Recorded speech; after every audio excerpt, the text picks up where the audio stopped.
1, 2, 3, 4, 5, is because we wanted you to realize that in the asking, you summon energy. So the summoning of energy is something that you don't have to consider. You just do it all day, every day. You can't stop summoning energy because you can't stop living life, and you can't stop focusing, and you can't stop attracting. You can't stop law of attraction. You can't take yourself out of the game. So here you are summoning energy all the time. That's just a given. It's what you do. You summon it, you summon it, you summon it, you summon it, you summon it. And it's source energy. It's source energy knowing and wanting to blow and flow through you. It's the momentum of all that you've lived before. It's powerful, and it is, you see. So you can't stop. You can't cease the summoning of energy, but you can not allow the energy that you're summoning. And that's what your emotions are all about. To the degree that you allow the energy that your life is summoning, you feel fantastic. But if you don't allow the energy that you are summoning, you feel lethargic, you feel exhausted, you feel a depletion of energy. And it's not because there's a depletion of energy, it's because there's a false stopping of the energy that you've summoned. It's like pulling and pushing it at the same time. But here's the thing that we really want you to hear. The summoning of energy always will win. That's a momentum that's bigger than you can even get your thoughts around. The momentum of your bigness, the momentum of your longevity, the momentum of your eternalness. This is a really, really big energy that you're coming to terms with now.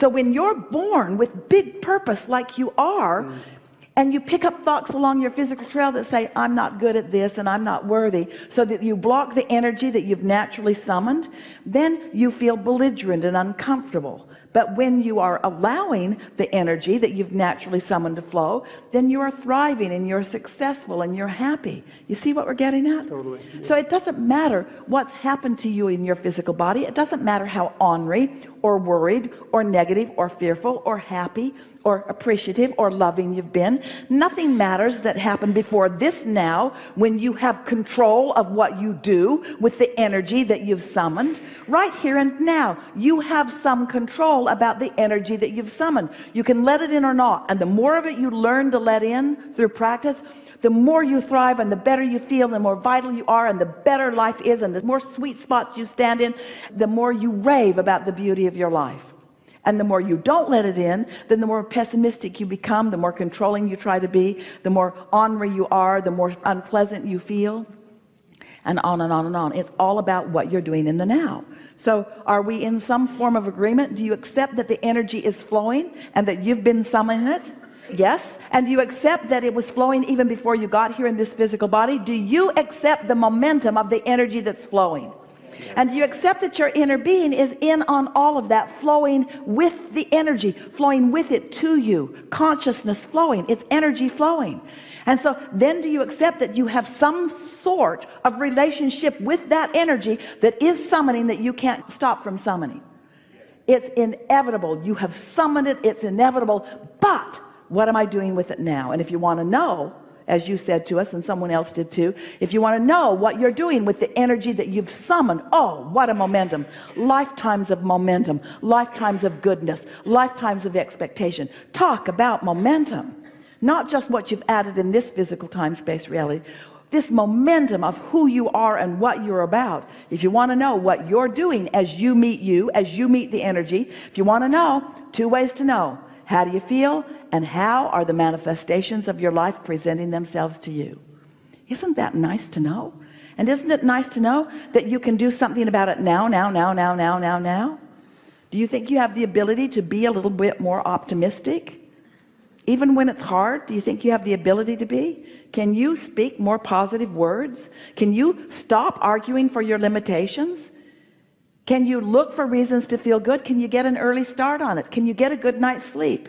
Can you get up and look for good things to feel good about? Can you get some positive momentum going within yourself? Can you match the momentum that's coming? Not right all at once, you can't, because it's really a whale in energy and it's flowing. You're going to have to find some way to get up to speed with it. You do it in part coming to something like this. You're getting up to speed with the energy that you are in this conversation that we're having together. You are. You can feel it in yourself, can't you? Can't you feel yourself becoming clearer and surer about things? Don't you feel like you know things that you didn't know even a few hours ago? Don't you feel more confident? Aren't you feeling the energy flowing? You are. You're allowing more of it to flow through you because you've been listening. Now you could go to a concert and listen to that. You could go swim with the dolphins and do that. You could put your feet in a stream that is flowing. There are so many ways to get yourself up to speed with this energy that's flowing. But friends, nothing less will do. There's no point in writing any more books about what to do. Who's right and who's wrong about things. There's no point in discussing behavior or actions, because all that is just sort of accepting not being connected and then just making the best of it as we bang around together. That won't do for you. You've got the energy that creates worlds flowing through you, you see. You've summoned more than you are right now allowing, and that's true of almost every person that we ever visit with. Esther too. You summon more than you allow, and then you don't feel good. But the option isn't to settle down.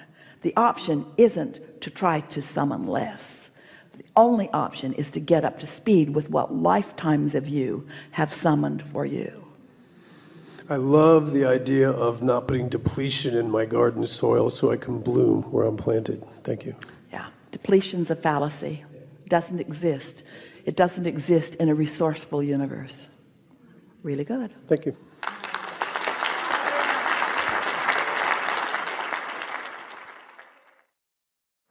Good morning. It is. I'm so excited to be here. My question follows on the heels of writing and teaching.